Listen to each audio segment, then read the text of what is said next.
ఇవ్వాల్సిన అసలైన బంగారు ఆభరణాలను, స్త్రీ ధనాన్ని పండరీపురానికి తీసుకువెళ్లి శివప్ప అమ్మేశాడు వదిన గారు.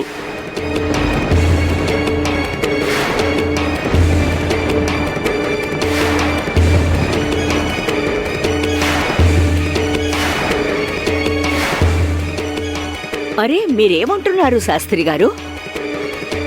ఏమిటి, మీరు ఆరోగ్యంగానే ఉన్నారు కదా? అదేంటంటే శాస్త్రి గారు, ఆ శివప్ప మాకు ద్రోహం చేశాడు. కానీ ఊళ్ళో ఆయనకి మంచి మనిషి, పాండురంగడి పరమ భక్తుడు, కీర్తనలు పాడతాడు, నలుగురికి సహాయం చేసే సహృదయం ఉందని అందరూ చెప్పుకుంటున్నారు కదా. అదంతా నాటకం అండి. మంచివాళ్ళ, అందరికీ మంచి చేసేవాళ్ళ నటిస్తాడు. ఏవండి, ఆ శివప్ప ఊసర వెల్లిలా రంగులు మారుస్తాడు.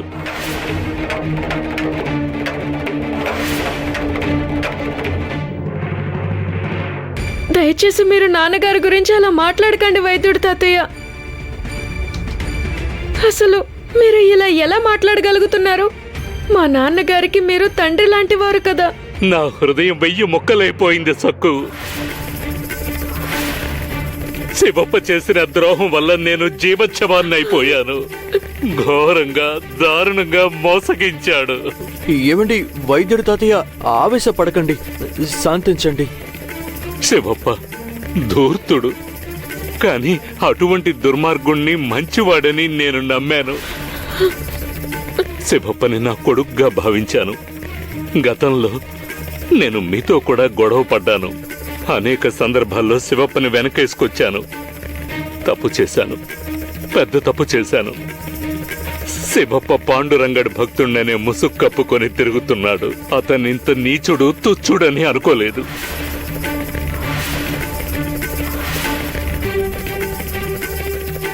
తన కన్న కూతురి బంగారు ఆభరణాలను అమ్మేసి ఆమె కాపురాన్ని సర్వనాశనం చేసి ఏమి ఎరగనట్టు పండరీపురానికి వెళ్లి భజన చేసుకుంటున్నాడు.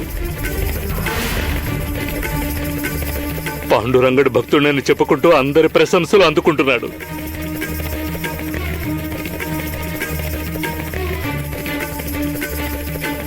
మీరేమంటున్నారండి?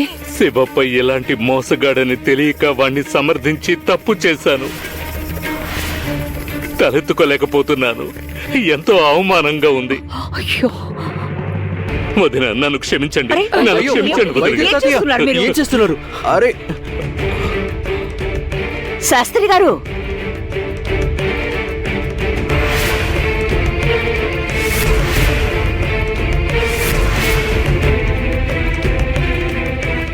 ఆగండి వైద్యుడు తాతయ్య.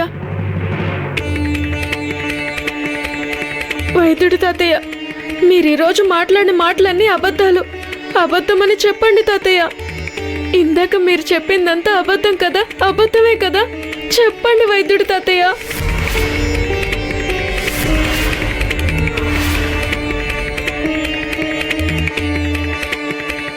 వైద్యుడు తాతయ్య, మీకేదో అయింది. దయచేసి ఏమైందో చెప్పండి.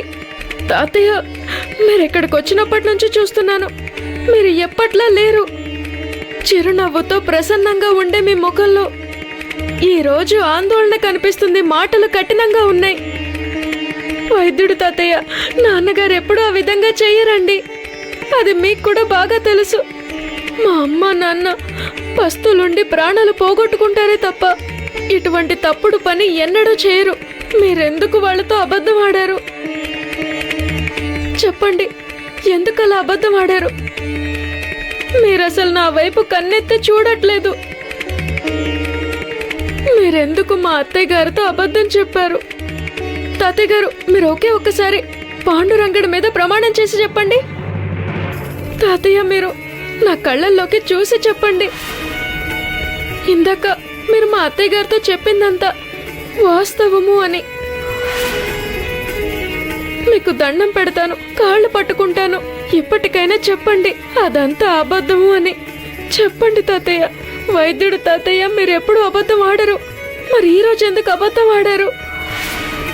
చెప్పండి వైద్యుడు తాతయ్య, ఎందుకు ఇలా అబద్ధం ఆడారు? చెప్పండి. అదంతా అబద్ధం అని చెప్పండి తాతయ్య. వైద్యుడు తాతయ్య, వెళ్ళకండి. వైద్యుడు తాతయ్య వెళ్ళకండి. వైద్యుడు తాతయ్య, వైద్యుడు తాతయ్య వెళ్ళకండి.